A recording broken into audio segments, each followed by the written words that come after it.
Hey guys, welcome back to Triple C. My name is Sonny. And I'm Mark. We are so excited to have you with us again this week. It has been an awesome week, I think.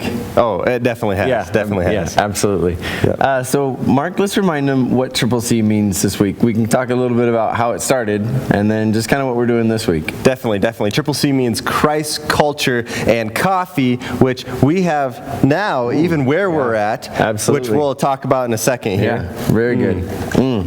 But yes, it means coffee, but it also means other things as well. I think the first week was coffee. The second week was Charmin toilet paper. Well, I know you said Charmaine toilet paper before, but that's really? okay. I think you got corrected by some audience members. Maybe. Yeah. We'll continue on. And last week was chocolate, which who doesn't like chocolate? Very good one. Yeah, and then this week is chips. Yes. Oh, man. And there's a reason we're saying chips, right? Oh, yeah. Yeah. Definitely, there is a reason. You'll find that reason at the end of this. Other than just the C, Triple C part. Yeah. Okay, great. Guys, hey, we've got some stuff that we want to look at, including some questions that have come in. So what are the questions that we had this week? Yeah, Sonny, before we get into that, though, it is hot. Oh, yeah. Where we at? I mean, the sun is kind of in my eyes even right now. It's like a deserty kind of area. Dry heat. Dry. Yeah. And it makes you, I think it kind of makes you feel a little bit isolated. But this is different than what we were at before, because I think the week that we were at the beach, you actually mentioned something about it snowing. Oh, yeah. And I don't think we should mention that anymore, because the following week, it snowed. I mean, just because I said it and it came true, South Dakota just proves that I'm a prophet. I don't know. I think we got to be careful. We don't want to stretch that. I guess you're right. Yeah, absolutely. Okay, so we're in a little bit of an isolated part, which kind of actually helps us with our question. Yeah, definitely. The question is this week, Sonny, is how do we handle stress and worry in this time, but in all times of life? Right, absolutely. So I know you mentioned this time, but then in other areas. So what that kind of means and helps us out with is, yes, we're dealing with some worry right now. We're dealing with some stress right now. But not just during this coronavirus or this isolation time, but we're dealing with it even after this. Definitely. We're dealing with it, say, 10 years down the road, and we start to worry about maybe we've got jobs and we might be losing jobs, or we might have projects that are due, and we start to stress about that, or we start to worry about that.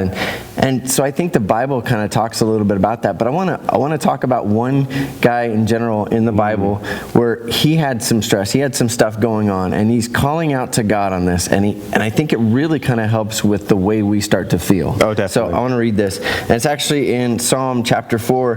The last part is what I want to concentrate on, but I'm going to read the whole thing. So Psalm chapter 4, verse 1. Answer me when I call to you, O my righteous God. I mean, number one, calling out my righteous God, my holy God, my pure God. You are. So, okay, then it says, give me relief from my distress. Be merciful to me and hear my prayer. I mean, my soul calling out. Give me relief from my distress. Isn't that amazing? It's so good. That's how we feel. It is. It definitely is. I mean, he describes our feelings 100% accurate right there. Yeah, he really does. So I think there's some answers to that, and we want to get to that. So let's look at this verse, and this verse that you got here. Let's look at that. I want to pay attention to that. Definitely. We definitely need to know how to handle stress and how to handle worry. And Philippians chapter 4 is where we're going to be reading out of, and we're going to start in verse 4 through 9. And here's what it says. Rejoice in the Lord always. Oh, man, I will say it again, rejoice. Say it again. Rejoice. Okay. And the Lord is near. Do not be anxious about anything, but in everything by prayer and petition, with thanksgiving, present your requests to God. Oh, that's good. Present your request. So actually praying, talking to God, right? Yeah, definitely. Yeah. And the peace of God, which transcends all understanding, will guard your heart and your mind in Jesus Christ. Which is what we need. Yeah, I mean, definitely. guarding our mind, guarding our heart. That's something that's very, I mean, it's biblical, but that's what we need. We need to be able to guard our heart. We need to be able to fix our thoughts. So what's some areas? Let's give them 3 areas that they can do. And I think this talks a little bit about it, but let's give them 3 areas to handle, or to be able to talk about and handle worry and stress. Again, not just for now. Yeah. When they're feeling isolated, they're worrying about stuff. they're stressing about these things, what are some areas that we can help with, that we can point them to? So let's give them 3. And I think the first one you mentioned is rejoice. Yeah, He rejoice. said it twice, so it must be important. See, Paul is bringing this idea that in every circumstance, if I can pronounce that right. No worries. Charmaine, toilet paper. Yeah, Charmaine. We have the choice to rejoice. Right. And hey, that's pretty catchy. It is. Choice to rejoice. Absolutely. And so let me ask you, though, real quick, because one of these things I want to be careful with is we can say that as Christians. Definitely. Rejoice. I mean, that's almost like a Sunday school answer sometimes. It is, yeah. I hate to say that, but that is. It's easier said than done. How can we do that? Definitely, and I like how Paul presents it in the passage, because he starts off by saying rejoice, but then he tells you how to rejoice. And that next part, prayer. Oh, yeah. And petition with thanksgiving towards God. Right. Making your request known. Absolutely. Absolutely. That's a very, very good thing. Number 2, I think we can say this is, and he goes on to talk about this, is don't be anxious. Yeah, right? definitely. So I want to look at a couple things here, because we want to concentrate on this just a second, because we've got stress and we've got worry, and both of those are temporary things, okay? And that's kind of related to the being anxious part, but that can turn into anxiety. Right? That can turn into it where it's more of an overbearing. Even once this temporary stuff passes, this anxiety can turn into where it's more of a controlling thing. And we want to be careful with that. We're not gonna stop and address anxiety right now. That's beyond what we have. I mean, we're pastors, but that is a little bit beyond us right now. So if there's something that you're struggling with that's even a little bit more overbearing than stress and worry, please contact us. We know some very good Christian counselors that we would like to get you in touch with. So that's just to briefly touch on that and talk a little bit about that. But again, going back to this stress and this worry is don't be anxious. Yeah. So that kind of makes me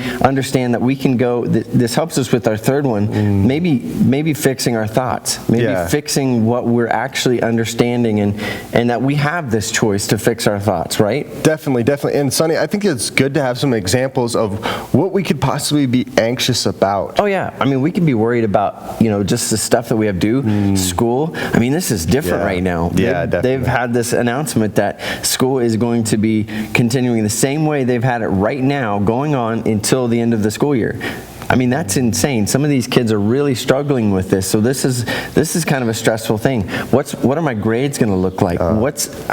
There's some people that are worried about it, some that are not doing lessons because they're also stressed about it. They can't figure some things out. So some of those are worried. Maybe they're worried about their parents that have lost their jobs, or that just gets difficult. Yeah, and they're worried about it. They're stressed about it. Something just weighs down upon them, like I talked about with King David. Oh yeah. Hear my distress. Hear my prayer. Answer my prayer. And you're right, but the cool thing that David does is that he's praying to God in this psalm. Exactly what you said, my righteous God, right? Yeah. And the main point this week, I think, is that prayer to God brings the peace of God. So prayer to God brings the peace of God. Yeah, nice. Definitely. We said that together. That was really good. Maybe we should have that as our main theme. Yeah, main theme. And what does it bring? A peace of God that transcends all understanding. Yeah, very cool. And that's the peace that guards our hearts and minds from these worry and anxious thoughts coming in and trying to captivate us. Mark, and it sounds so simple, but that's exactly what we have to do. I think because it's so simple, we as Christians bypass this so fast. Yeah. And we don't want to do that. We don't want to choose. It's like we almost don't want to choose this peace because it's too simple for us. Definitely. And I would say even the most simple things in life can be the most impactful. I mean, we go to God. We go to God in prayer. And we say, God, this is what I'm going through. This is what I'm dealing with. And concentrating on Him and giving it to Him instead of actually concentrating on that ourselves, that brings us peace. Oh, definitely. And I think this goes to our third point, think. Yeah, thinking on those things. Thinking on exactly what God is putting in front of us. God is actually helping us and right there with us. We just, sometimes, again, we don't realize it. We don't concentrate on that.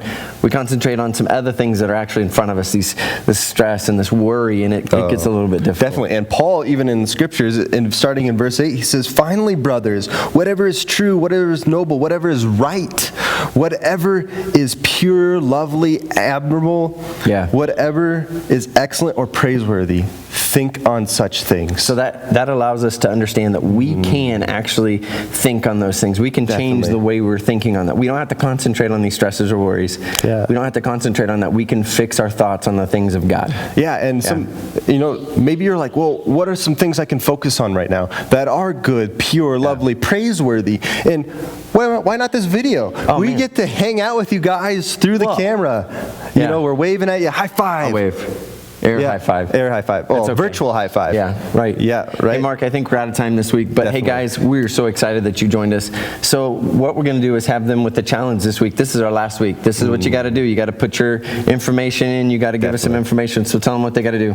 Yeah, so you've got to comment, text, email me or Sonny your favorite quarantine snack food. Yeah, ours was chips this week. Yep, chips. Yep. And actually, it's one of my favorite, but I've truly been snacking on ramen noodles, and that's been my favorite, yes. Are you the one that stole all the shrimp ramen noodles? We're not going to talk about that, Sonny. Okay, all right, guys. Hey, thank you so much. Again, don't forget, comment with us. Definitely. Make sure you send us your information. Talk to you soon. Have a great week. Hey, praying for you guys. God bless.